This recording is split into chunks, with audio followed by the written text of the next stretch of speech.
Como vão ser as defesas nesses casos da Operação Lesa Pátria?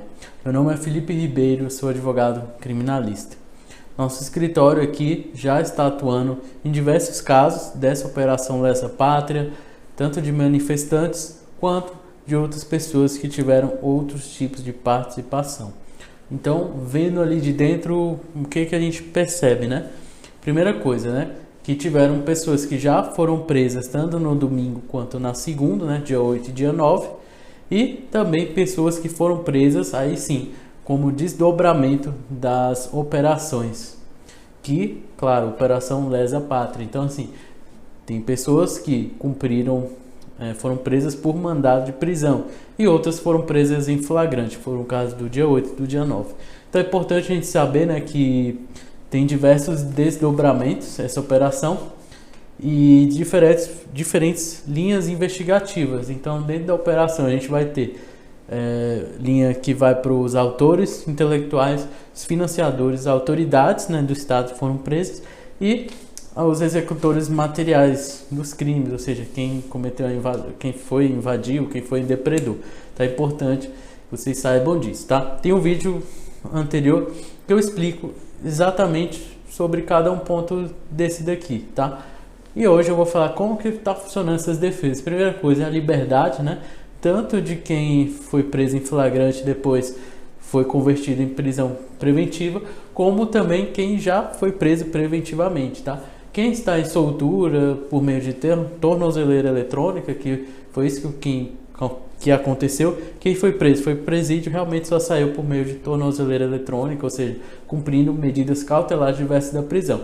Que uma delas é tornozeleira eletrônica, mais devolução de passaporte, enfim, diversas coisas que restringem, não a liberdade totalmente, mas que restringe a liberdade da pessoa em sua totalidade, né?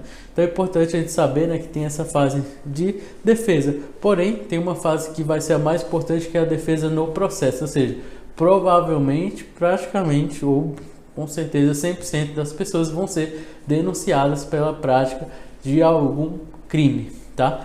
E por que eu falei das 4 frentes investigativas ali? Porque o autor intelectual é uma coisa, tá? Bem diferente de outra. Então eles podem responder de forma diferente. E é o que tem que acontecer. Porque uma coisa que a gente viu que não aconteceu nesse processo, a gente está atuando desde o domingo, né, que foi no primeiro dia 8 de janeiro, fazendo as oitivas, é que não se teve a devida individualização da conduta, que é o quê? O que essa pessoa fez. Então isso é muito importante, porque se não tiver essa individualização, não se sabe se ela realmente fez algo. Então, assim, vai ter toda uma linha defensiva, tá, focada no processo. E é muito importante que, no momento da soltura, que se busca a soltura para que a pessoa responda liberdade, né, com tudo que é cabível, né, com as medidas cabíveis, lidando, claro, entendendo que a gente está lidando diretamente no STF, mas o que é importante a gente saber? É importante saber que a gente não pode confundir a tese de soltura com a tese do processo. Por quê? Porque eu posso antecipar a minha tese. Isso faz com que o órgão de acusação, que ele tem os momentos ideais, por exemplo, uma audiência de instrução, que é quando você realmente a pessoa vai falar o que aconteceu, né? E ela tem o direito de falar, e normalmente se tem que falar, né, o que aconteceu, né? Claro, ela tem direito de responder em silêncio, tem. Mas normalmente chega um momento que ela tem que dizer o que aconteceu, né? Até que você falar no momento inicial, quando realmente fez algo de errado e não colaborar, beleza. Mas chega um momento que que pode ser estratégia de defesa, que você fale, entende? Que a pessoa fala. E se ficar antecipando as teses, ou seja, o que a pessoa falou, da forma que ela foi presa, o local onde ela estava, isso e aquilo, vai chegar no momento que a defesa produzir uma antecipação de defesa, né, com relação ao processo principal. Isso pode atrapalhar bastante.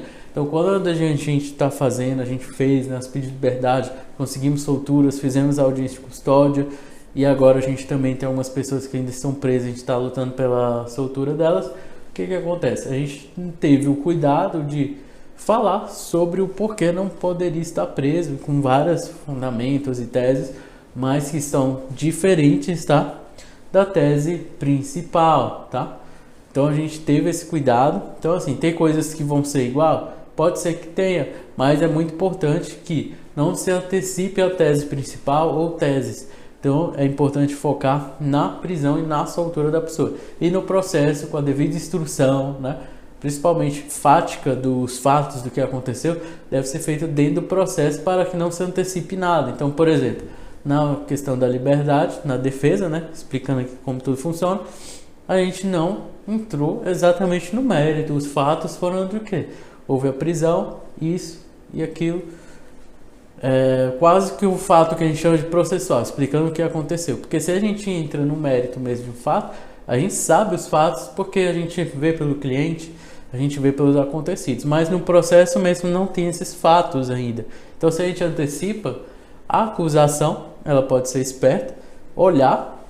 Hoje o processo a gente coloca o nome da pessoa, lá no STF vai aparecer todos os documentos. Então ela vai olhar, né, um documento que foi anterior e ver que a nossa estratégia vai por o lado X. Então a gente tem que ter muito cuidado quando está lidando um caso, principalmente com operação, porque eu falei, tem linhas investigativas, tem todo um instrumento tecnológico sendo usado, né, para acusar. E a defesa, dependendo do caso, como eu falei, uma coisa é o manifestante, tá? Outra coisa é aqui o autor intelectual, o financiador. Como que eles descobriram que ele é financiador?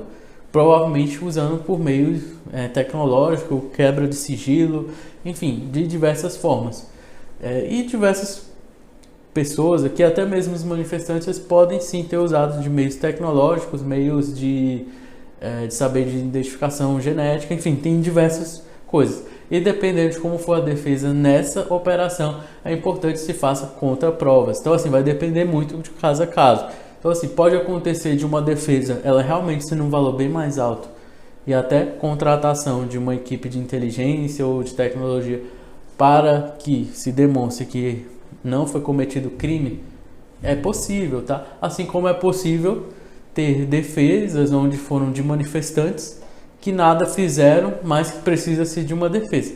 Então assim, é normal, tá? Tanto de advogados que cobram um valor mais alto, normalmente, ou enfim, ou porque realmente o orçamento daquele caso, ele pode ser mais alto. Então só explicando, isso é importante vocês saberem, porque é diferente, porque se desdobrou em uma operação, pessoas sendo presas. Então assim, quem foi preso depois, realmente, na minha visão, e o que a gente está lidando aqui, é uma complexidade maior, é um outro tipo de estratégia. Então, para cada tipo de pessoa que é um tipo de estratégia. E a gente está vendo lá de dentro, estamos acompanhando tantas denúncias que já foram feitas. Então, assim, a gente tem denúncias que o manifestante está respondendo por um crime bem brando, mesmo estando preso, provavelmente tem a sua soltura, porque ele não vai responder por atos de terrorismo, nem nada do tipo. Então, é muito importante a gente ter a melhor estratégia para cada caso, que nem assim, uma desses 4 desdobramentos investigativos, né, seja o autor intelectual, uma autoridade foi presa. Então assim, são teses diferentes, e tem teses que a gente que eu nem posso falar aqui porque a gente vai usar no processo. Então vai chegar um momento que a gente vai usar diversas teses que a gente não antecipa.